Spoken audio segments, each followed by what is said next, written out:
Last time on D&D. We catch back up with our adventurers under distress. Two groups of infernal war machines have the adventurers pincered. The tormentor behind the adventurers is manned by a horned creature called Bitter Breath, along with two normal-ass hobgoblins. The Devil's Ride in front of them is manned by the commanding hobgoblin High Garage Karkajuk.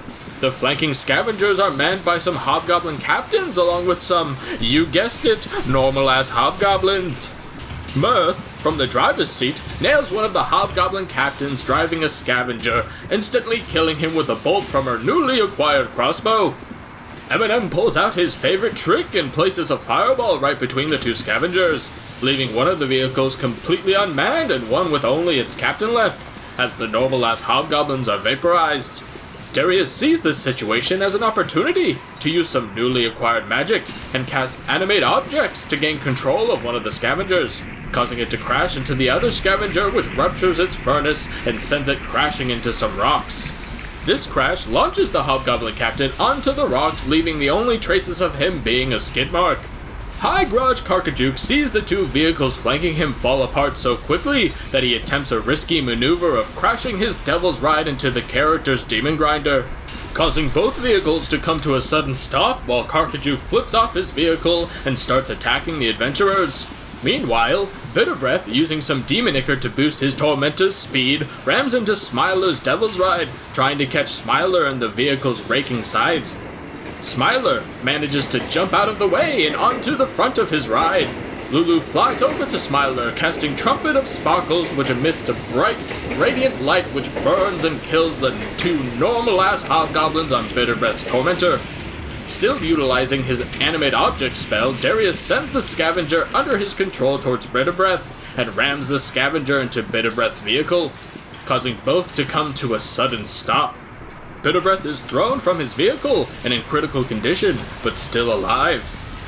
The adventurers search the vehicles and bodies for anything of value and find a few soul coins on Karkajuk, along with a contract detailing what the adventurers look like and emphasizing that they shouldn't fuck this job up.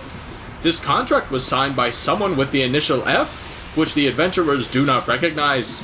While searching Bitter Breath, before interrogating him, they find a few soul coins and a journal entry detailing his hatred for Zariel, and hoping to reunite with Belle one day to defeat her and regain his former body of a pit fiend.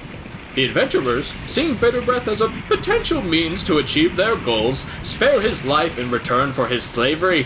While the adventurers take a short rest, Bitter Breath gets to work repairing the damage his gang caused to their vehicles. With this done, the adventurers decide to collect their reward for damming the river Styx at the Mirror of Mesphestar. When they arrive, a familiar blue-winged creature descends from the tower, and after pouring some steaming hot water over his face, Rigorath speaks with the adventurers. He congratulates the adventurers on a job well done and tells the adventurers that to free Ubelux, he must swear fealty to Mephistopheles. He then asks the adventurers what secrets they want the answers to, answers which will be as truthful as they can be. Corona asks him what is the best way to retrieve the Hand of Vecna. Rigorath responds, telling Corona that the hand is possessed by a powerful entity named Arkan the Cruel, and that the artifact is rejecting his body. This rejection is only able to be staved off by the sacrificing of good creatures. If the adventurers were to stop that supply of good creatures, he would be weakened. The other tip that Rigorath gives the adventurers is to not fight Arkan in his lair, to draw him out, so they will have a better chance at succeeding. Eminem asks Rigorath how best to defeat Cruel, the turtle guarding Arkan's tower. He tells Eminem that the strategy is similar to Arkan, in that if they are able to pull Cruel away from his tower, he will be more vulnerable. He also tells the adventurers that Cruel is a heavy magic user. Stopping his ability to perform magic would make him much less deadly. Mirth asks about the best way to enter the Bleeding Citadel, and Rigorath responds that to enter the Citadel, one must go through the scab covering it. Once that is done and you reach the doors of the Bleeding Citadel, only a good aligned creature can open its doors. And Dormu asks what are the ways they can nullify the contract between Zariel and Baldur's Gate. Rigorath tells him the only way to nullify the contract would be to get Zariel to willingly void the contract, whether that is through her own redemption or by forcing her to do it by fear of death. Lastly, Darius asks which archdevil Mephistopheles liked working with more, either Bel or Zariel. Rigorath tells the adventurers that his master preferred working with Bel, as he was more predictable and less powerful than Zariel. With everyone's secret used, the adventurers decide that they should head back to the obelisk to free Ubalox. However, as they think they are almost to the obelisk, the twisted geographical nature of Avernus rears its ugly head, as instead of an obelisk, they find themselves in front of two rusted mandibles that contain a sphere of magical energy. Resting in this sphere appears to be a unicorn, a creature not often found in Avernus. As the adventurers approach the unicorn, a floating creature made of rock emerges from the ground and blocks their path. The creature introduces herself as Rosalia and tells the adventurers that if they try to destroy the mandibles keeping the unicorn trapped, she will be compelled to fight them due to a contract she made with Zariel. She begs the adventurers to help her find a way to break her contract with Zariel, and that she knows of an oracle within a corrupted forest called the Bone Brambles that might be able to help break her contract. Rather than take interest in finding a way for an entity to break a contract with Zariel, because how could that possibly help the adventurers, they merely keep this unicorn in the back of their minds as potential trade fodder for later on. The adventurers finally reach the obelisk once again, and upon seeing the adventurers, Ubalox drops his disguise and asks the adventurers for the means of freeing him. The adventurers, seemingly being the inventors of the phrase tit for tat, insist on Ubalox signing a contract with the adventurers for his continued service after he is freed. Ubalox resists at first, but then relents and tells the adventurers he will sign their contract once he is freed. The adventurers tell Ubalox that to be freed, he must swear fealty to Mephistopheles. Ubalox retorts that he's going to have to serve two assholes to be free of this prison. However, Ubalox kneels before the obelisk as a symbol is etched into the flesh on his back. Once the etching is finished, black ice forms on the standing stones around the obelisk, snapping them in half. Ubalox goes to the perimeter where the magical force field once was and feels nothing. He is overjoyed with being free and admits that he wasn't completely honest with the adventurers. He doesn't know where the Bleeding Citadel is, but knows where someone else is that does know its location. He informs the adventurers of a Death Knight named Olanthius that guards a crypt of his fallen soldiers, who will know where the Bleeding Citadel is. The last bit of information Ubalox gives them is that the passphrase to enter the crypt is "for glory." Ubalox then tries to flee from the adventurers, but Corona hops onto the demon grinder and chases after him. As the vehicle is much larger than Ubalox, Corona decides to run him over with the vehicle.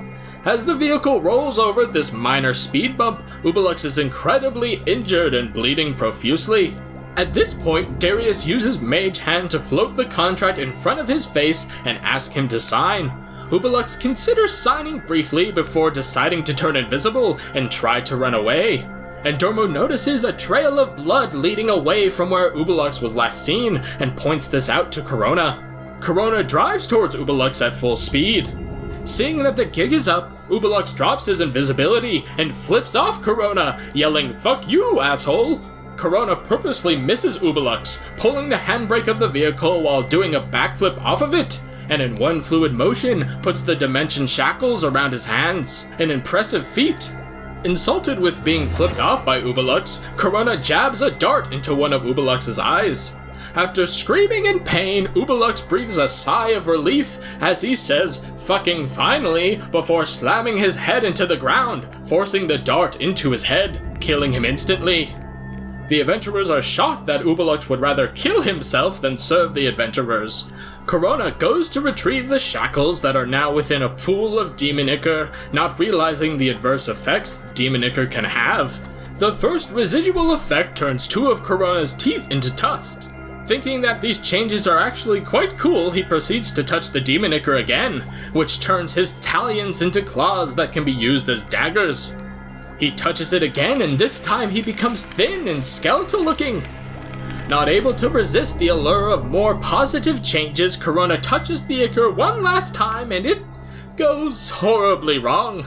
His arms and legs switch places, which means he can only move on the ground by crawling. However, as an Aarakocra, he still has his wings as a means to get around. With another clue towards the location of the Bleeding Citadel, the adventurers decide to pivot and head back to Arkan's tower with a plan to distract Cruel and allow Mirth to sneak inside.